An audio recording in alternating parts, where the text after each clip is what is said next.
Good afternoon. Yesterday we have seen what are the characteristics of the team. See, so we have covered already two characteristics. What are those characteristics? First one is, right now I am writing down so that you can note down it. Characteristics of a team. Is it visible? Characteristics of a team. I think it's mirror image and it's not showing exactly what I'm writing. So what to do? First one is what? Characteristics of the team में first पहला क्या था? First one is small number of people constituting a team. सबसे पहला characteristic है कि number of person जो है किसी टीम का वो कम से कम होना चाहिए. सेकंड क्या हो सकता है? Next one is what I have told you yesterday. The second one is the complementary skills यानी कि जो भी हमारे टीम मेंबर्स में किसी एक मेंबर में जो चीज़ नहीं है तो किसी दूसरे टीम मेंबर में वो सारी चीज़ें होंगे और वो एक दूसरे की कमियों को क्या करेंगे? फुलफिल करेंगे, एक दूसरे की कमी के पूरक होंगे, सो दैट कि they can perform as a self dependent team. उनको किसी बाहर के सहायता पे निर्भर नहीं होना पड़े. They can manage their work all together by the support of the each other.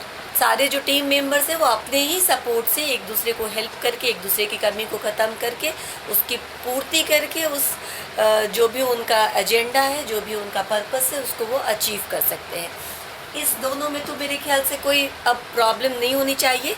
The next one is and the very simple one is common goal, जो हमने ग्रुप में भी देखा था कि हर ग्रुप में भी लगभग कोई ना कोई कॉमन गोल्स होता है. द डिफरेंस इज कि ग्रुप में एक साथ बहुत सारे टास्क पे काम किए जा सकते हैं, लेकिन जब हम टीम की बात करते हैं तो इनका जो दायरा हो जाता है वो बहुत लिमिटेड हो जाता है. They have very limited numbers of task और गोल्स जिस पर इनको फोकस करना होता है इस टीम को. तो ये कॉमन गोल हो गया, जिस कॉमन गोल को उनको क्या करना होता है? अचीव करना होता है. They have to achieve the common goals of the organizations, right? Whatever the organizations, the team itself, the organization can be termed as a team organization because it is performing like a team. Okay, so इनका कुछ ना कुछ common goal होगा जिसके लिए each and every member of this team is putting their effort in order to achieve this common objective. तो एक common goal, जैसे कि हमने ग्रुप के केस में भी देखा था कि ग्रुप का भी कुछ ना कुछ common goal होगा, उसी तरह से टीम का भी एक कॉमन गोल होता है, लेकिन इनका जो लिमिटेड होता है, जो इनका पूरा का पूरा जो दायरा होगा वो तो बहुत लिमिटेड होगा. उतना ही इनको टास्क होता है. जैसे क्रिकेट टीम का क्या रोल होता है? क्रिकेट टीम का पूरा फोकस होता है वो कप जीतना होता है, वो एक सीरीज जीतना होता है. बस उस समय उनका बस एक ही टास्क होता है और कोई टास्क नहीं होता है. जब फिर वो इंडिविजुअली अपना प्रैक्टिस कर रहे होते हैं सारे प्लेयर्स, तो उनका होता है कि कैसे वो अपने बैटिंग भी इम्प्रूव करे, कैसे वो अपना फील्डिंग भी इम्प्रूव करे. As a individual they can work out anything. But जब वो टीम की तरह काम करते हैं तो फिर टीम की तरह जब वो एक बार आ जाते हैं फील्ड में तो उनका एक कॉमन गोल हो जाता है कि हर एक मेंबर को अपना बेस्ट परफॉर्म करना है. अपना बेस्ट अब जिसमें वो ज़्यादा कॉम्पिटेंट है उसमें, जैसे बैट्समैन को बैटिंग में कॉम्पिटेंसी दिखाना है, बॉलर्स को बॉलिंग में कॉम्पिटेंसी दिखाना है, ऑलराउंडर को ऑब्वियसली ऑलराउंडर है तो उसको हर जगह कॉम्पिटेंसी दिखाना है, फील्डर्स को फील्डिंग में कॉम्पिटेंसी दिखाना है. तो हर एक आदमी जिसमें जो this is complementary skills, right. एक बॉलर बहुत अच्छा बॉलिंग करके अपने बैट्समैन को भी कॉम्प्लीमेंट कर रहा है. बैट्समैन बहुत अच्छा बैटिंग करके बहुत हाई स्कोर क्रिएट करके अपने बॉलर को कॉम्प्लीमेंट कर रहा है कि नाउ अगर तुमने थोड़ा बहुत खराब भी बॉलिंग की तो चलेगा because I have did my task. तो इस तरह से कॉम्प्लीमेंट करते हैं लोग एक दूसरे की एक्टिविटीज़ को. तो कॉमन गोल क्या हो गया कि एक टीम का एक कॉमन गोल, लिमिटेड गोल्स होता है, वो किसी एक या दो टास्क पर काम करते हैं. इसीलिए हमने पहले ही देखा था जब हमने डिफरेंसेस देखा था, differences among group and team में हम लोगों ने क्या देखा था कि the job category in group is wider while the job category in team is one or two job category. एक बार में वो एक या दो टास्क को लेकर के ही आगे बढ़ते हैं. ठीक है, तो ये कॉमन गोल हो गया. fourth one is common approach. Common approach का क्या मतलब हुआ? कॉमन अप्रोच का सिंपल मतलब हुआ कि कोई ना कोई एक नॉर्म्स होगा जो उस टीम को गाइडलाइंस की तरह काम करेगा, क्योंकि they are not dependent on any external managers, supervisors और एनीथिंग कि बाहरी उनको किसी तरह का इंस्ट्रक्शन चाहिए या सपोर्ट चाहिए. तो they are dependent on what? They are finally dependent on a common approach. Common approach मतलब कौन कौन सी चीज़ें होंगी जो कि उस टीम में मान्य होंगी, वो कॉमन अप्रोच होगा. It sets the norms which ensures the fairness, the ethical behavior of the team members, the fairness among the team members, and what are the things which is exclusively excluded from the teams. कौन कौन से चीज़ें जो बिल्कुल भी allowed नहीं होंगे उस टीम मेंबर्स के लिए, यानी कि कौन कौन से नॉर्म्स एक्सेप्टेबल हैं उस टीम्स के लिए, क्या क्या आप कौन कौन से बिहेवियर आपके हैं जो एक्सेप्टेबल माने जाएंगे, आप कर सकते हैं. जो भी जैसे टाइम पर आना, तो हर एक टीम मेंबर के लिए एक ही रूल होगा कि सबको if the reporting time is 9 o'clock then every team member has to be there at 9 o'clock. This is common approach. ठीक है, 9 o'clock अगर किसी को आना है तो दिस बिकम्स कॉमन अप्रोच कि सब सारे ही इंडिविजुअल्स को 9 o'clock वहाँ पे पहुँच जाना है. तो ये क्या करता है कि पंक्चुअलिटी है, और ये जो है डिस्क्रिमिनेशन अमंग टीम मेंबर्स को मिनिमाइज करता है. अगर डिस्क्रिमिनेशन रहेगा तो फिर टीम स्पिरिट नहीं कर सकते हैं.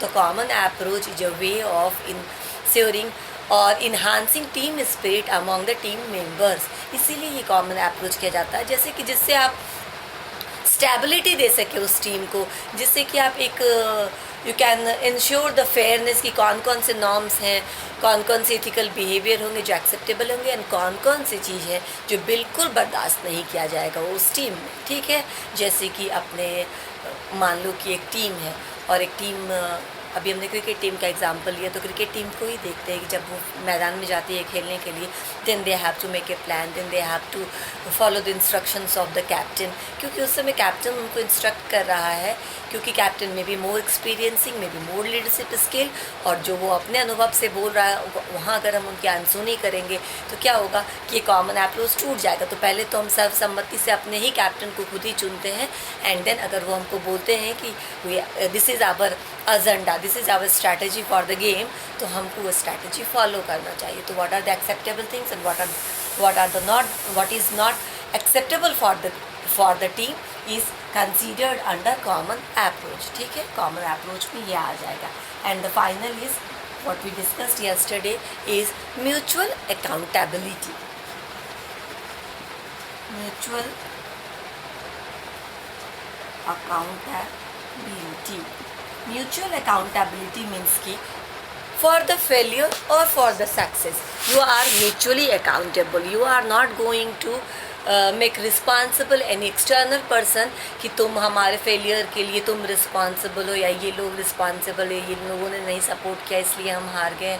नहीं, if you win the team is responsible, team is accountable for that victory, so the credit goes to the team. Credit goes to the team. कोई एक मेंबर को नहीं हम बोलते हैं कि इसकी वजह से हम जीते. भले ही हम किसी एक प्लेयर की वजह से एक गेम जीत गए, फिर भी जो क्रेडिट होता है वो पूरे की पूरे टीम को दिया जाता है, क्योंकि एक टीम एफर्ट देखा जाता है कि किसने कितना एफर्ट लगाया था. और मानने के लिए चूँकि हमने उस कॉमन अप्रोच को फॉलो किया, हमने उस कॉमन गोल के लिए इकट्ठा काम किया, इसीलिए अगर वो टीम जीतता है तो the credit goes to entire team. Similarly अगर कोई हारता है, तो जब कोई हारता है तो किसी एक के माथे पे सारी की सारी लायबिलिटी या रिस्पॉन्सिबिलिटी या अकाउंटेबिलिटी नहीं बोली जा सकती है, क्योंकि जैसे विन का क्रेडिट पूरे के पूरे टीम को जाता है, वैसे ही if you lose then in the case of losing any game क्या होता है कि the whole team, the entire team is responsible for that loss.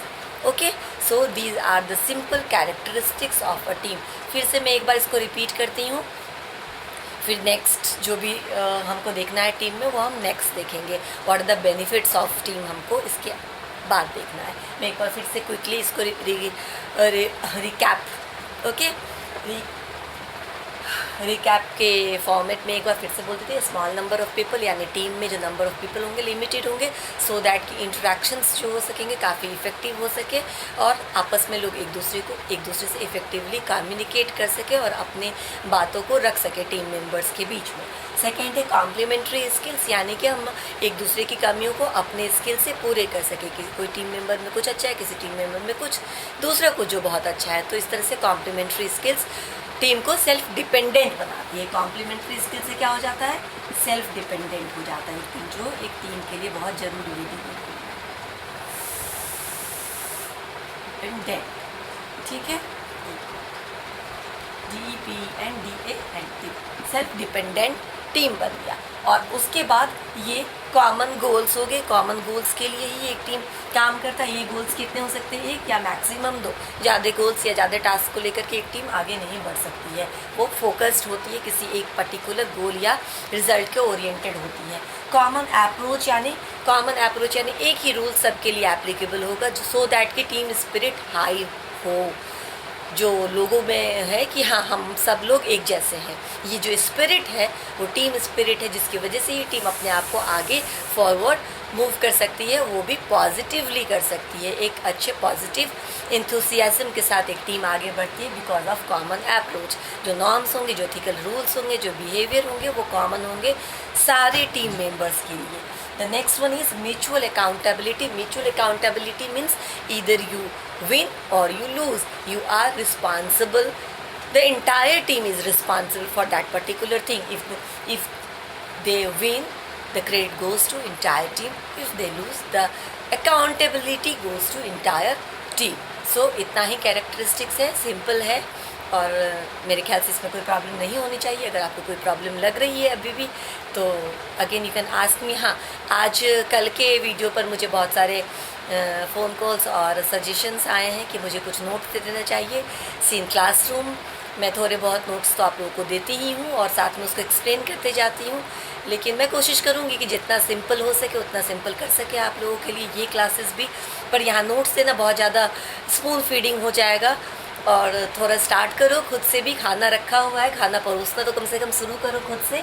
कुछ प्रॉब्लम होता है, Hrithik has called me and asked me he has some problems in differentiation among group and team and I have cleared that team.